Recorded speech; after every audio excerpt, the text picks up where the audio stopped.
Welcome to Verdict Vantage, covering breaking news stories. Thank you for supporting our research. We would like to extend a trigger warning before we continue. Please be advised. This video contains discussions about true crime, which may include topics such as violence, assault, and other distressing incidents. Viewer discretion is advised.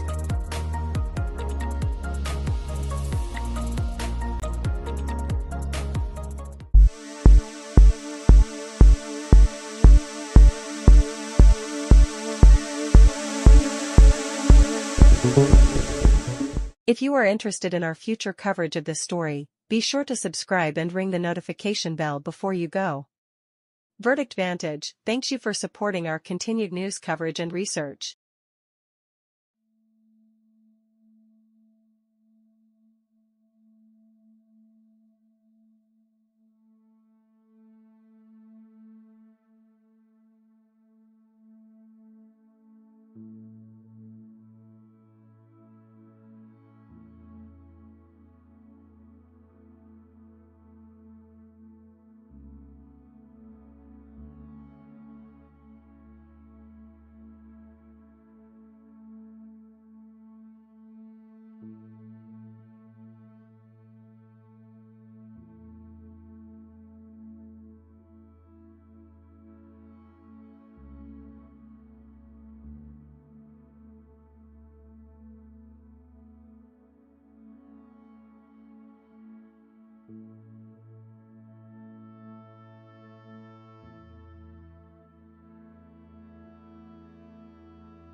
I'm Vinnie Politan. The subject of my investigation is an awesome 15-year-old boy from Tennessee.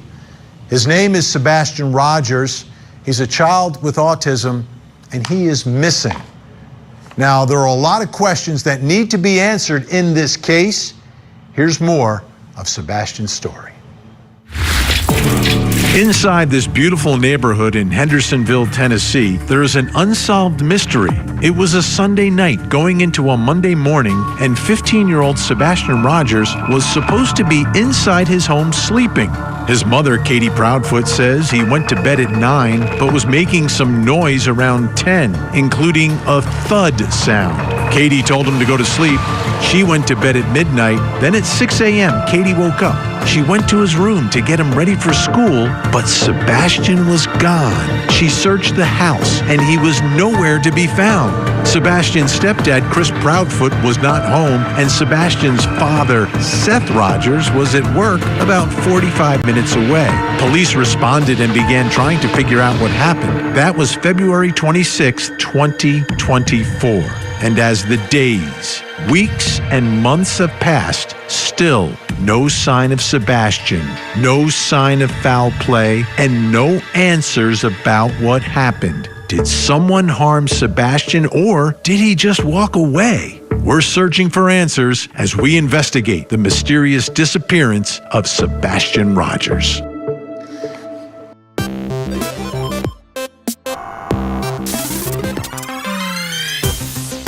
From the beginning, this case has not made a lot of sense because of the lack of evidence, the lack of leads.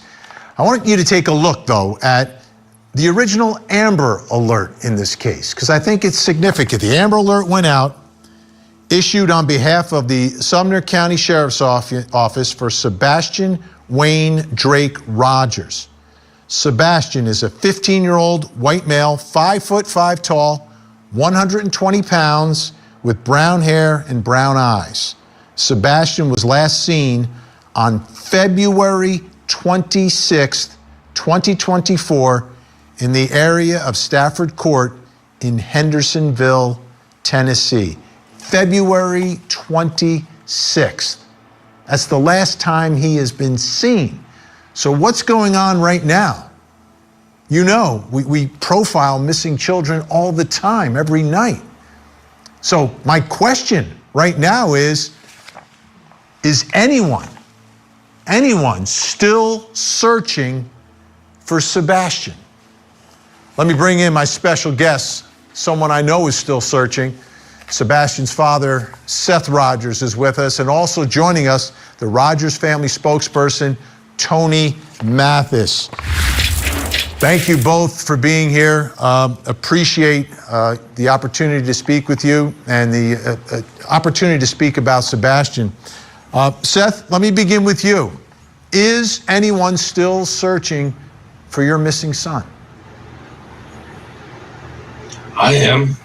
I have a private investigator that's still working on it. She conducts her searches in private.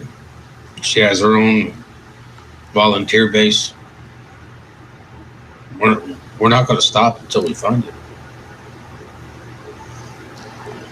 Let me ask you this, Seth. Outside of what you are doing, is this search still active? Let's talk about law enforcement.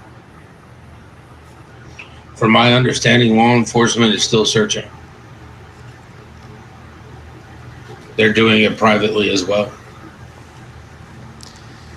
They're checking in on tips when they come in. If we get tips, we pass them on to them.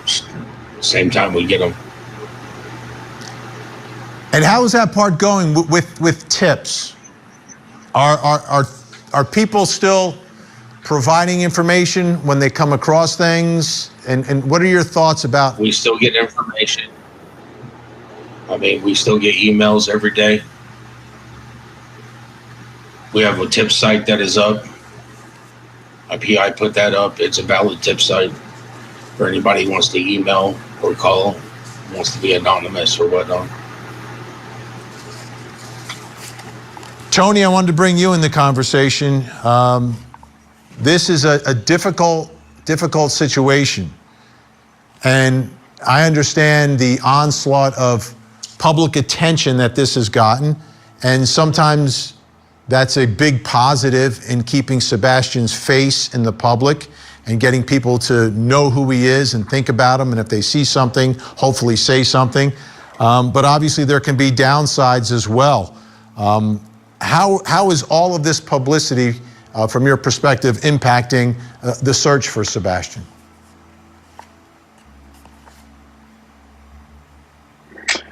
Well, we don't really believe that any of the media attention, social media attention, any of that is really going to impact what law enforcement's doing one way or another. It does impact the father, that I represent, Seth. We thank all the creators out there that continue to keep Sebastian's name out and do it in a positive way.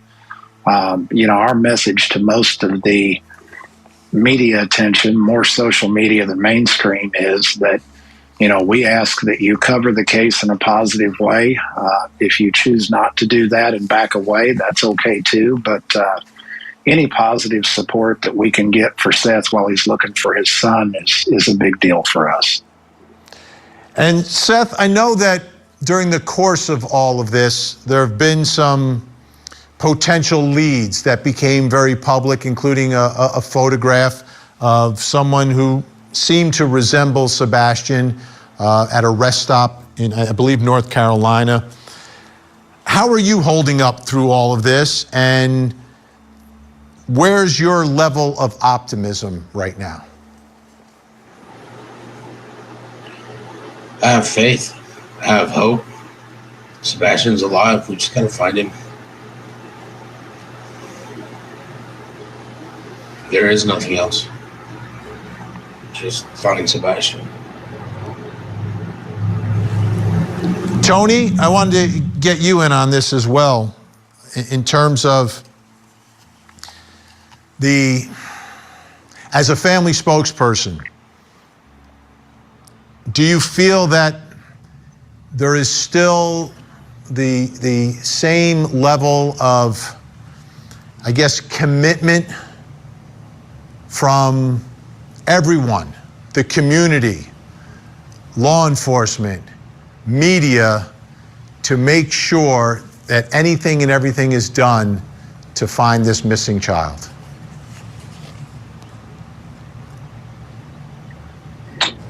Well, Vinnie, I think that it's our job to keep his name out there in the community. All of our job on Seth's team, and of course I represent just Seth. It's all of our jobs on his team to keep the community engaged. We continue to have events, have vigils, have gatherings, keep his name out there. The media, mainstream media, such as yourself and many others, have been very good and very helpful. It's very easy to get interviews if Seth feels up to doing an interview. I think the X factor for us is law enforcement.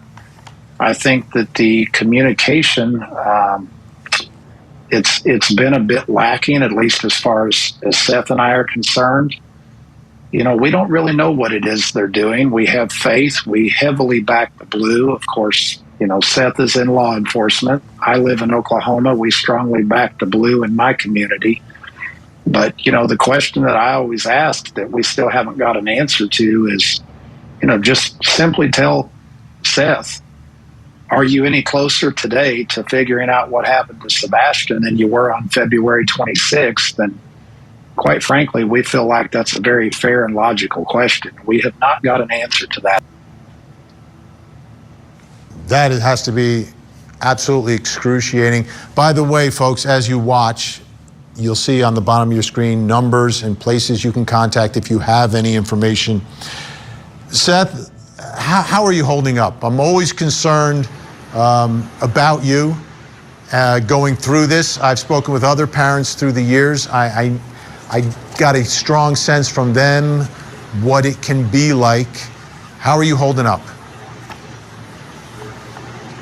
It's more like 1 minute at a time, 1 hour at a time.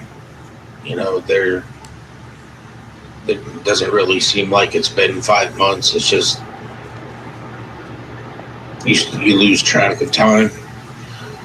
I mean, all you're doing is thinking about the next place to go look, what the next thing needs to be done, and just trying to stay positive, trying to stay focused on finding my son and what's the next step to do.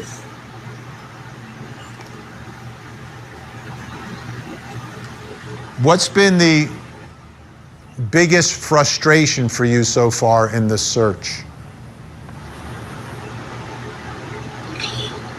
Not getting much in terms of information-wise.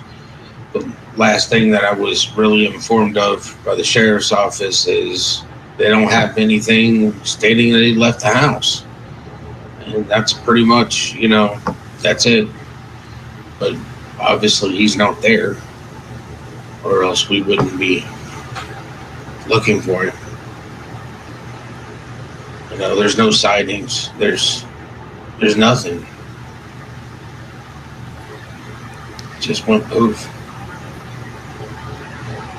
Things just don't make sense.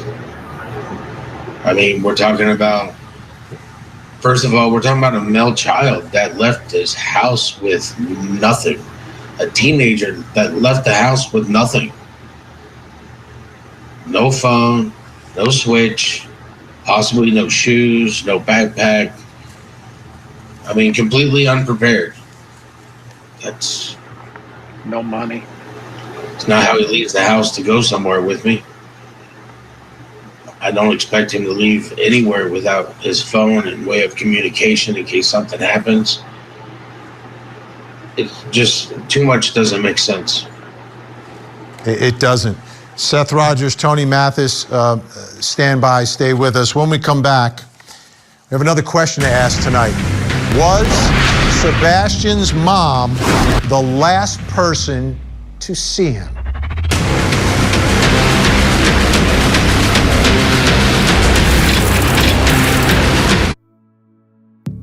We are just trying to do whatever we can to advance the investigation. It is not gone to a place where anybody has forgotten about him or is not pursuing this.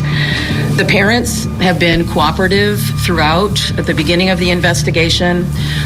They have pretty much done whatever law enforcement has asked of them. That's TBI talking about the case of missing 15-year-old Sebastian Rogers. So parents are cooperating. Now, his situation, his parents aren't together anymore, so his mom, he has a stepfather, and he has a dad, and they were all in the same area when all of this was happening, the same general area. But I want to play you something, which was an interview that was done with Sebastian's mother, Katie Proudfoot. Her and her husband sat down with the YouTube channel Chronicles of Olivia, and she explained the last time that she saw Sebastian. He said, all right, good night, Mama. Good night, puppies. Love you. And went to bed. He was doing something in his room because about an hour later I heard some noise and I was like, I don't care what you're doing in there, but go to sleep. And about midnight I got up and I went to bed. And 6 o'clock I went to wake him up for school Monday morning. And that's when he wasn't here. So Sebastian went to bed. They're in the same house, different parts of the house. She heard a thud noise but didn't go to see him. But what was going on with that alleged thud noise, and who was with him? Was there anyone with him at that moment? Or, bringing me to my next question, was Sebastian's mother the last person to see him? Was she the last one? Was there someone else that came to the house that night? Or is there some other story? Our guests are still with us. Seth Rogers, Sebastian's father, and Tony Mathis, the family spokesperson. Seth, from your perspective, I know you've listened to every potential piece of information that's been available in this case, that's been made available. To me, that thud noise, I've always thought about that, what that could have been if it happened, right? What are your thoughts about Sebastian's mom? Do you believe she's the last person to see Sebastian before he disappeared? I'd say yes. I mean, he was in her house.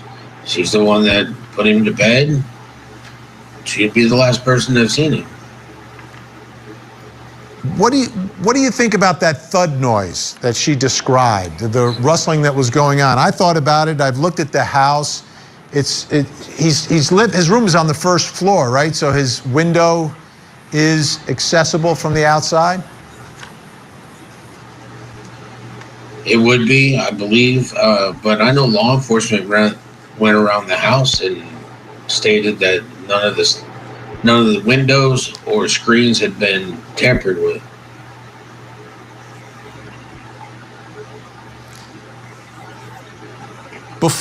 So, as for the thud, I mean, I don't know what she would classify as a thud. If I heard something in his room I know I'd go check on him, just because I want to make sure he's okay. I mean, he's got a medical condition that would definitely mean I need to go check on him just to make sure he's okay. And have you spoken with his mom about that night at all? Have you had any sort of conversation, either just the two of you or with other people there? Have not had a conversation with her just alone, and probably won't. Why is that? Because every time I want to speak to her, I'm going to have to speak to Chris. Chris wasn't there. I don't know why he needs to be involved in a conversation about what happened that night. And if he was on a phone call, then maybe he can tell us what the thud was. How about the rest of the day leading up to the point that Sebastian got home? Who was the last person other than his mom to see him? And have you spoken with that person? No, I guess the last person to see him besides mom would be, the waitress at at Texas Roadhouse. And Tony, as we try to track and figure out who interacted with Sebastian, where he could have gone, how this could have happened. From your perspective, what are the lingering questions that you see in this case as well?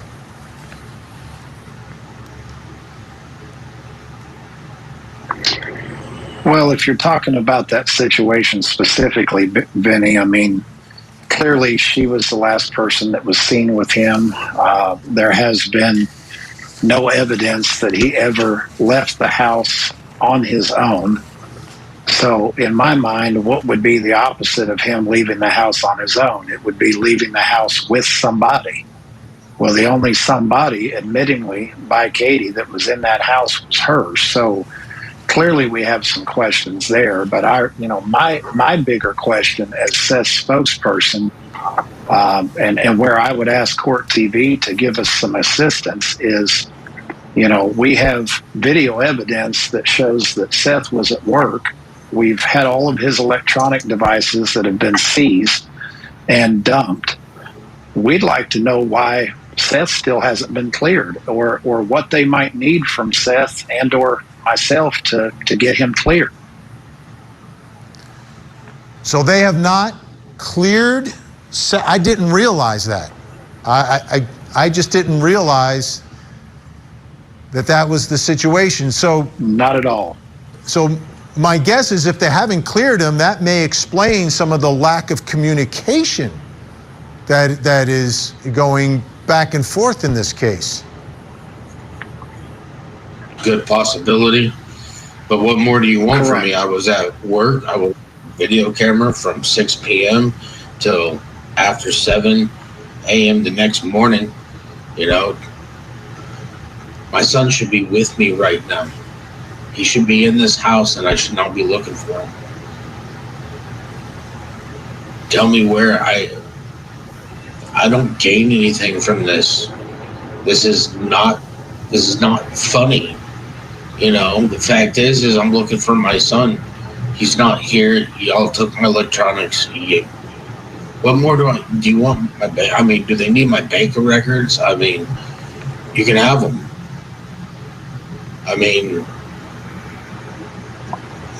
I don't understand what I have to do to get cleared. We're willing to do anything to get him cleared, Vinnie. Go ahead, Tony. There are resources.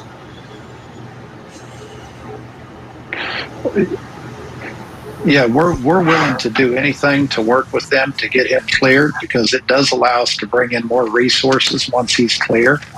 And if the video evidence, the phone data, and whatever else they may need isn't enough, then we'd simply like us to tell them, why is it that he hasn't been cleared? He did a polygraph test with a well-known FBI polygrapher that Nancy Grace set up, and he passed that with flying colors. So, we're out of time, unfortunately. Tony, I'm sorry I have to cut you off there. We're out of time, but thank you both for joining us. We'll still look for those answers as the investigation continues.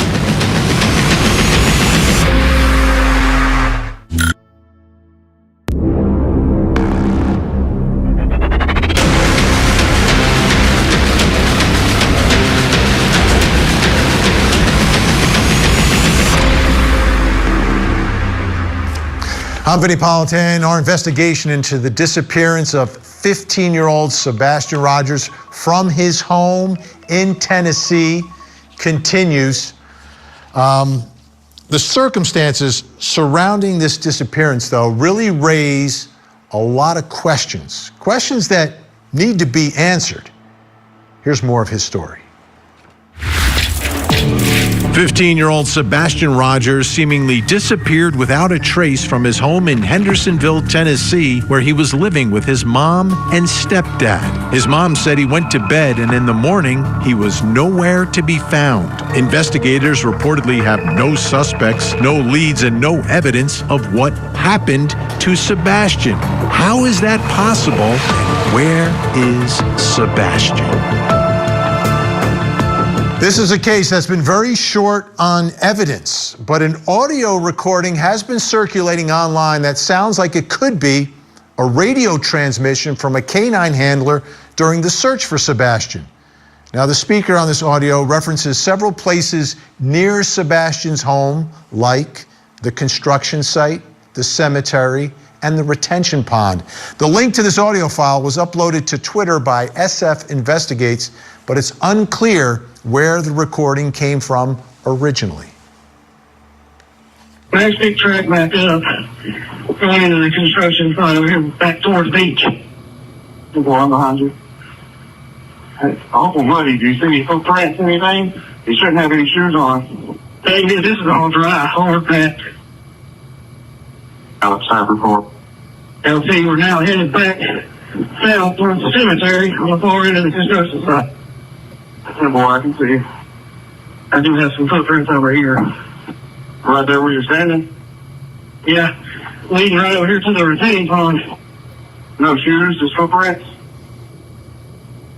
The shoes, the Max went straight into the pond. He literally dove into it. So if you've got the canines taking the handler somewhere, what exactly does that mean? It brings me to our next question in this investigation, which is, did Sebastian walk away? Did he walk away? Just leave home for whatever reason? To try to answer this question, let's bring in our experts, relationship trauma expert, psychotherapist, and CEO of Life Counseling Solutions, Dr. Janie Lacey is with me. Also joining me, former homicide detective and host of The Interview Room with Chris McDonough. Chris McDonough is with us as well. Great to see you both. Chris, we'll start with you. What are your thoughts about this recording and the thoughts of the canines and their handlers following some scent somewhere? Well, first of all, Vinnie, the recording in of itself, and I was a dog handler from 1986 to 1989. And when a dog is on a track like that, you know, is he picking up the scent of the boy headed towards that pond? Is that a possibility? Absolutely. It could be a possibility. So the investigation then would have to shift into, the water resources in relationship to that pond to make sure they've checked that box. Let me ask you, Dr. Janie Lacey, this is a 15-year-old child with autism. We're asking the question, did Sebastian walk away? How do you analyze that issue, knowing a little bit about Sebastian, not a whole lot, but we know he's a child with autism. He's able to do things. He goes to school. He's still a teenager, and he has those teenage issues as well. A little bit of friction at home with mom. What are your thoughts about the prospects and trying to figure out whether or not this child with autism at age 15 would simply walk away from home? Well, my thoughts, Vinnie, would be we would want to collect as much past history as possible. So what was his normal habits? What were any circumstances where he would do things that would be out of his normal pattern? Who were the people who had the most access to him?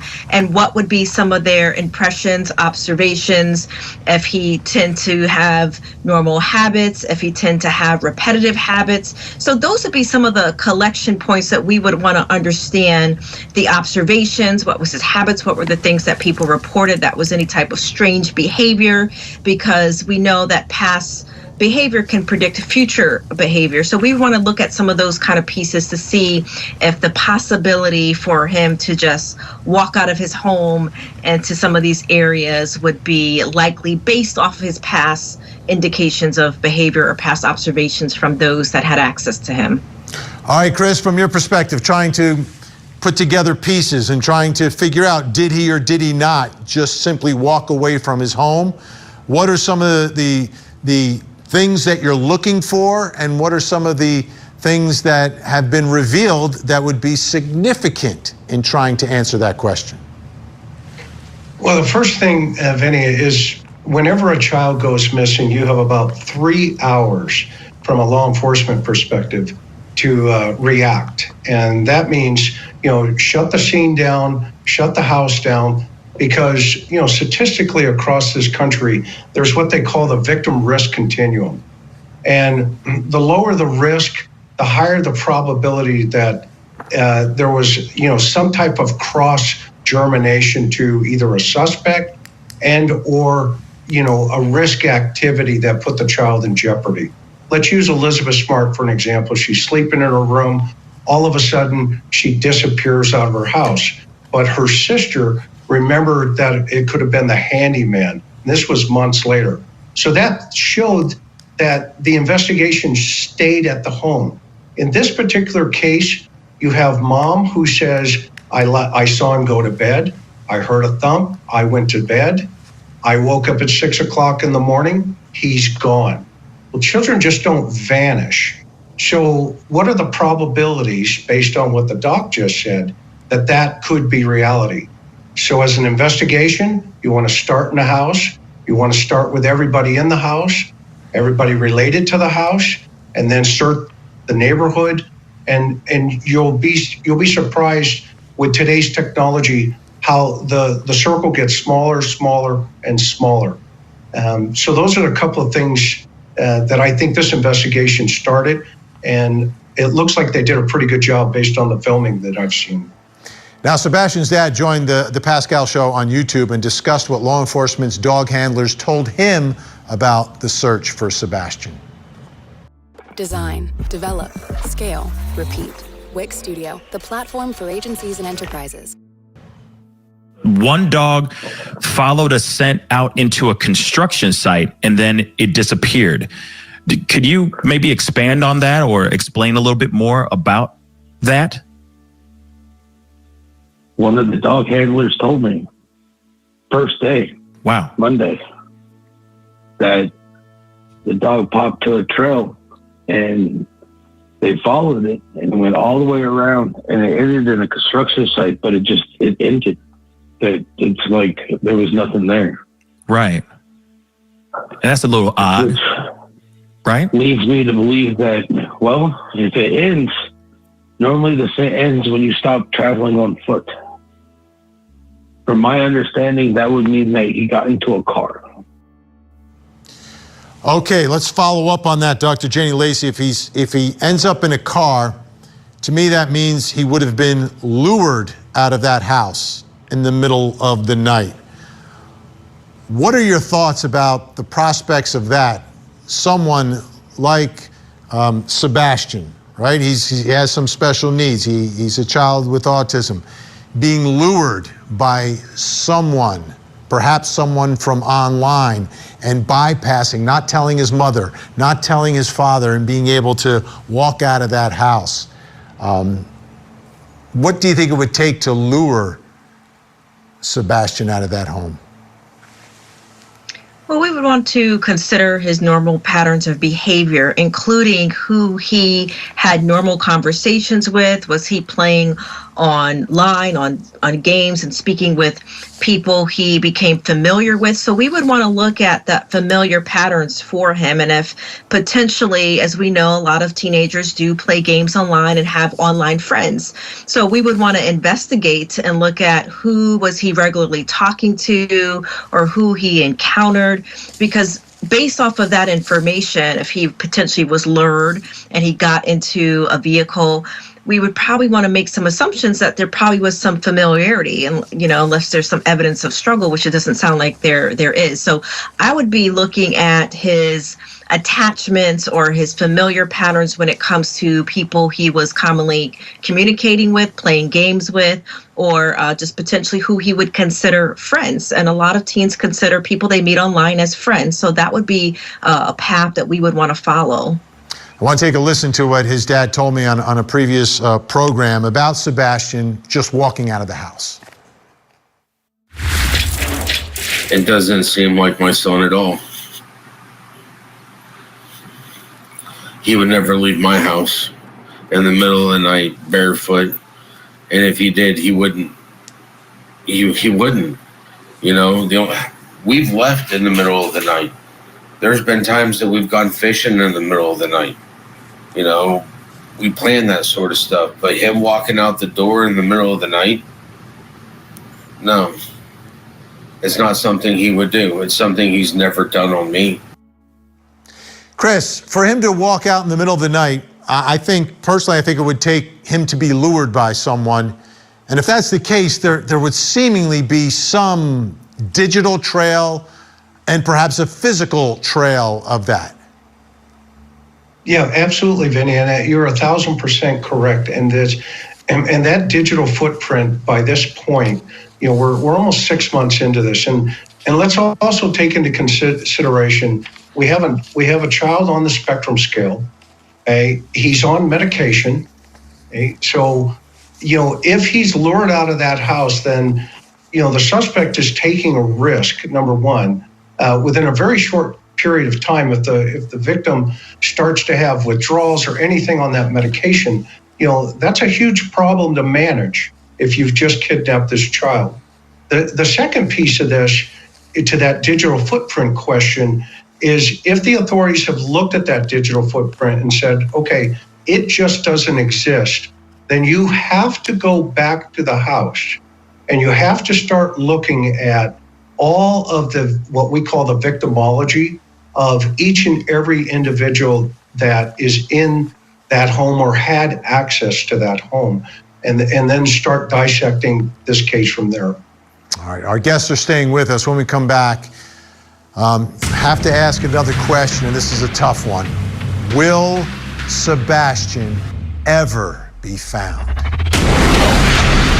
There is no evidence to support foul play is involved in the disappearance of Sebastian. But at this point, you don't rule it out? We're not ruling anything out. One of the most successful true crime TV shows ever. This is crazy. Now has a new home on America's original true crime obsession, 48 Hours on CourtTV. Coming up next on CourtTV. Join CourtTV's Vinnie Politan with the latest and breaking true crime stories. Now, let's look at the other side of all of that. Vinnie Politan Investigates. Weeknights, 9/8 Central. Only on CourtTV.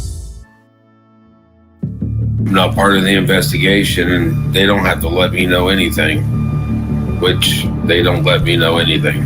I'm in law enforcement myself, so I've got to trust the procedure. I got to trust that if everything is followed by the procedure and everybody's doing what they're supposed to do, that there will be a positive outcome and my son will be found.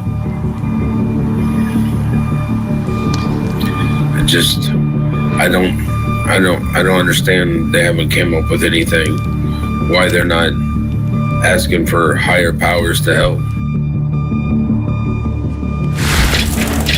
A level of frustration. I think you heard it there from Sebastian's father, Seth Rogers.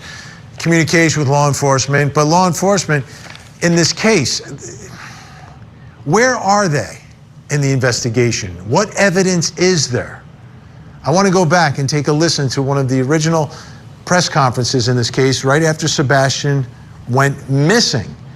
And at these press conferences, a lot of times you'll hear different things. Sometimes they'll show you a photo of a car that they're looking for or something else. Listen closely to what they did say. There is no evidence to support foul play is involved in the disappearance of Sebastian. But at this point, you don't rule it out? We're not ruling anything out. At this point, we don't have any evidence. There is not any kind of an indication that there is a criminal element involved. But we are keeping options open. We don't know what has happened.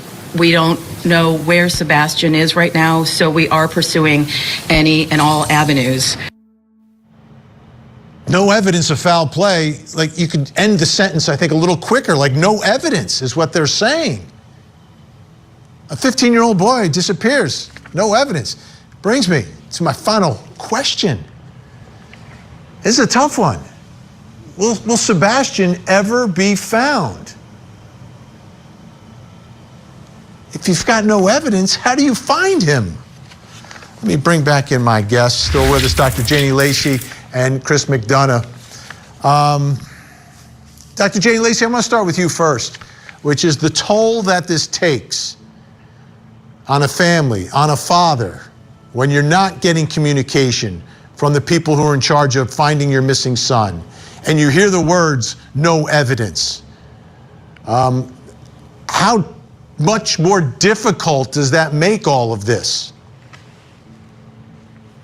Well, there's no doubt that Dad has lots of frustration. There's probably a lot of unanswered questions, and just the unknown factor can continue to stress out someone's body, his body, where he's probably up at night, ruminating, constantly thinking back his last conversations and just replaying everything, the anxiety, right, the fear. But what I also heard in his interview with you is his hope, and him staying focused and him not giving up and him continuing to use his own resources and hiring a private investigator. Those types of things, as long as he's staying focused on his hope and knowing that his son is out there, that alone is going to keep his drive there. But we know that the support that he needs, the resources that he needs, and to continue to keep this story and his son front and center can provide some hope and some relief as far as that he's not alone in this this journey to find his precious Sebastian. Chris McDonough, you have so much experience in this area. Give us the honest answer right now on where you are based upon what we know and what we've heard in this case. Will Sebastian ever be found? You know, Vinnie, I have hope like you and everyone else that's a possibility. Statistically, 6 months into this, unless he did walk out that door on his own accord, that possibility, gets lower and lower. One of the things I would love to see the investigation do is take that shift in relationship to father, the biological father, Seth. If he's at work, they have him on video, if his truck's on video, et cetera, and they can verify and know that's a possibility, then tell the public. Okay? You have to tell the public what your steps are, so that if you think of a gigantic puzzle of, let's say, the Statue of Liberty, and you're missing 5 or 6 pieces, the public will fill in that extra piece, okay? Because right now, the public doesn't know. When they hear we have no evidence, the public wants to help. And that's who the investigation needs to focus on. Because again, if we go to just the fact this child needs medication, well, who's managing that medication on board? There's one other huge piece of evidence potentially why they may be keeping him in the circle. In the back neighborhood behind the house, there is, my understanding, a video of potentially a vehicle back there. And there may be, some connection to the house, to that vehicle. I don't know whose vehicle that is, but maybe the authorities are thinking, hey, did the father hire somebody, et cetera, to get the kid out of here because it's a custody problem? That's pure speculation at this point on my behalf. However, that would keep him in the circle and keep that minimal flow of information away from him if that was a possibility. Now, at one point in the search for Sebastian, a volunteer group recovered glasses many believed to be his. That wasn't until law enforcement released a statement refuting that hopeful notion. And let me read it for you. Important announcement. Attention, everyone. We want to clarify that the eyeglasses recently found are not related to Sebastian Rogers. The search operation plan for today has been in the works for several days. We appreciate your cooperation and understanding, because that was a big part of this case and a big part of when you see Sebastian, you see the glasses, and glasses were found. And it raised a lot of hopes at the time, but law enforcement did in fact go public with it.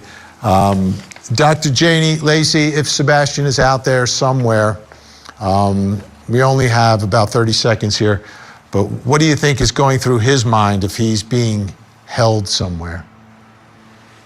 Especially if he's not having his resources as medication, there's probably confusion, right? There's probably a deterioration in his physical symptoms because of the stress level.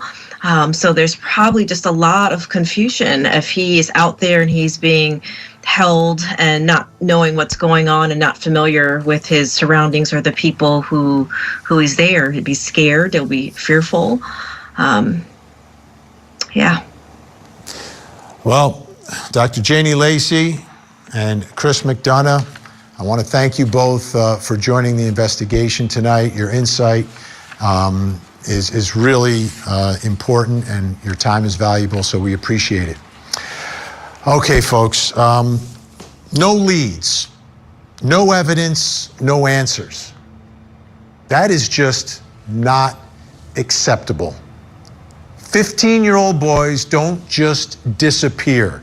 They don't just vanish. Something happened. Either something happened to him in the house, before he got to the house, or someone lured him out of that house. Someone knows something. And his family, and of course Sebastian, deserve an answer and deserve justice. I'm Vinnie Politan. We'll keep looking for answers as the investigation continues. If you are interested in our future coverage of this story, be sure to subscribe and ring the notification bell before you go. Verdict Vantage thanks you for supporting our continued news coverage and research. Thank you for tuning in. Stay tuned for more breaking stories, and remember, email verdict